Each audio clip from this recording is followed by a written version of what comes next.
Assalamualaikum warahmatullahi wabarakatuh. Perkenalkan, nama saya Rahmat Adi Santoso, NPM 21100026 dari kelas Ilmu Hukum 01.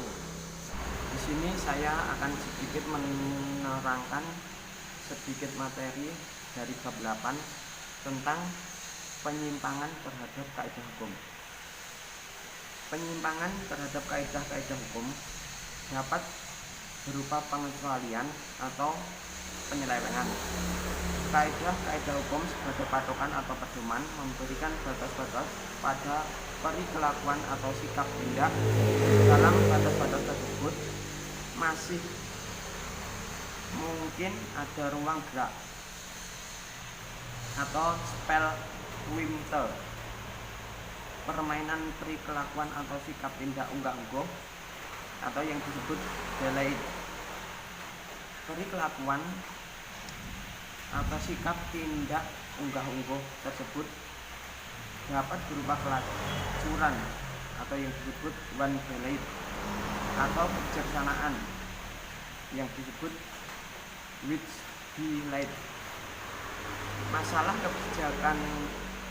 kebijaksanaan tersebut adalah lain daripada dalam hal berperilakuan atau bersikap bertindak tanpa atau sebelum ada kaidah atau patokan atau pernyataan kaidah hukum, kaidah atau patokan atau pernyataan kaidah hukum individual yang menyimpulkan pernyataan kaidah hukum umum. Di dalam hal ini, maka perilakuan atau sikap tindak tersebut lebih baik jangan disebut hal kebijaksanaan. Akan tetapi, sikap tindak kewibawaan atau yang disebut bizak. Kecuali sikap tindak kebijaksanaan dalam batas-batas patokan atau pedoman dan sikap tindak kewibawaan sebelum atau tanpa adanya patokan, masih ada perilakuan atau sikap tindak menyimpang patokan atau pedoman, artinya mengubah batas-batas patokan atau pedoman yang sudah ada. Perilakuan atau sikap tindak di luar batas-batas patokan atau pedoman tersebut perlu dibedakan antara pengecualian atau yang disebut uitzonderlijk vervallen dengan penyelewengan atau yang disebut delikten. Yang penjelasannya adalah sebagai berikut. A. Pengecualian atau dispensasi sebagai penyimpangan dari patokan atau pedoman dengan dasar yang sah. Itu mengenal dua dasar yang berbeda, yakni 1. Pembenaran atau Rechtsvergelijkung, misalnya dalam hukum pidana. A. Noodtoestand, umpamanya dua orang terapung di laut dengan sebilah papan. B. Wettelijks voorschrift, umpamanya sebagaimana tercantum dalam pasal 50 Kitab Undang-Undang Hukum Pidana yang dalam bahasa Belanda berbunyi Strafbaar is dit beëindigd with voering van en wettelijk voorschrift, yang terjemahan tidak resminya adalah tiada boleh dihukum adalah dia yang melakukan perbuatan untuk menjalankan peraturan undang-undang. Contohnya dari kenyataan adalah pelaksanaan hukuman mati oleh seorang al-Buju. 2. Bebas kesalahan atau Schuldbefreiung, yang contohnya adalah berat lawan atau overmatch dalam hukum pidana. Dalam pasal 48 Kitab Undang-Undang Hukum Pidana, hal tersebut diatur sebagai berikut. Niet strafbaar is dit the enfant bagat to his door overmatch it withdrawn, yang terjemahan tidak resminya adalah tiada boleh dihukum barang siapa melakukan perbuatan karena terdorong berat lawan. Contohnya dari kenyataan adalah apabila seorang kasir menyerahkan uang kas oleh karena ditodong dengan senjata api. Kedua, dasar pengecualian tersebut di dalam ilmu hukum pidana dinamakan strafrecht fluiting ground dengan Schuldbefreiungsgrund ground adalah satu. Dalam Schuldbefreiungsgrund adalah orang atau pribadi lain yang dapat dipersalahkan, yaitu dalam contoh di atas adalah orang yang menodong. 2. Dalam Rechtvaardigingsgrund tidak ada orang atau pribadi lain yang dapat dipersalahkan. Di dalam contoh di atas adalah dua orang yang terapung dan al-fujo, siapakah yang harus dipersalahkan? B.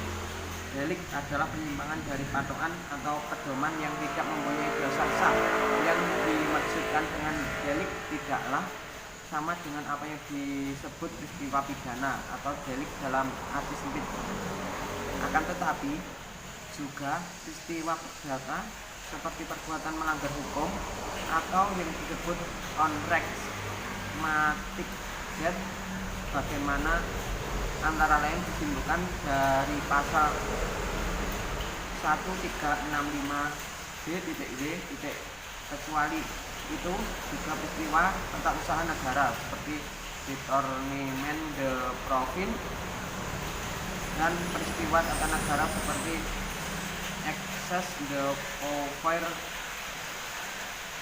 dan peristiwa tata negara seperti excess de pouvoir. Jadi istilah delik di sini dipergunakan dalam arti yang luas. Perihal sanctum terhadap delik sejalan menjadi suatu kenyataan baik pada kehidupan sederhana maupun yang sudah modern, bahwa dikendaki adanya sanctum terhadap mereka yang telah melakukan delik. Sanctum di sini dipergunakan dalam arti luas pula dan bersifat negatif, artinya suatu tindakan yang diambil terhadap pribadi yang melakukan delik. Sanctum di dalam arti sempit ialah hukuman dalam arti luas. Sanctum dalam arti yang luas ada tiga macam, yaitu A. Sebagai pemulihan keadaan yang antara lain dapat dijumpai dalam bidang hukum perdata. Misalnya, si A meminjam uang si B, akan tetapi setelah ditagih tidak mau mengembalikannya, maka terhadap si A dapat dipaksakan melalui hakim untuk mengembalikan hutangnya itu kepada si B, sehingga sebagian dari harta kekayaan semula dari si B kembali pulih keadaannya sebagai sedia kala. B.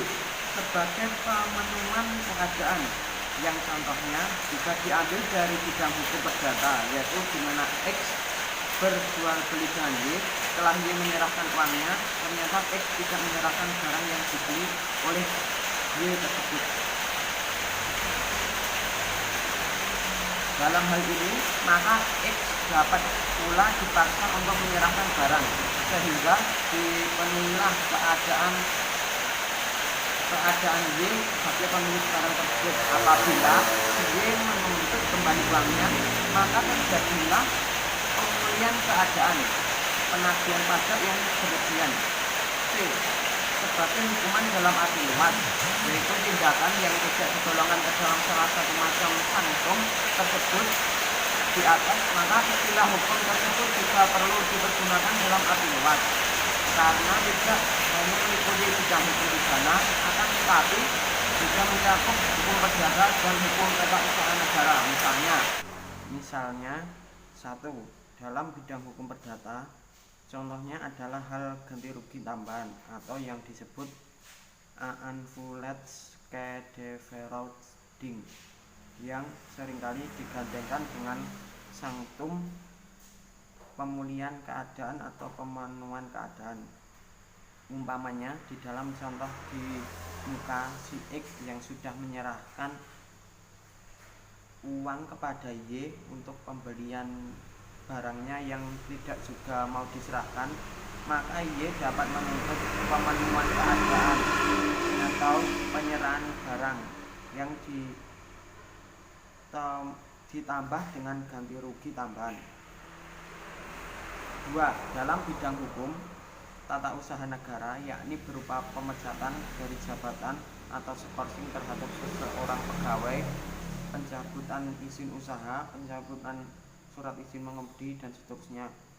Sanctum ini disebut administrative matters legal. 3.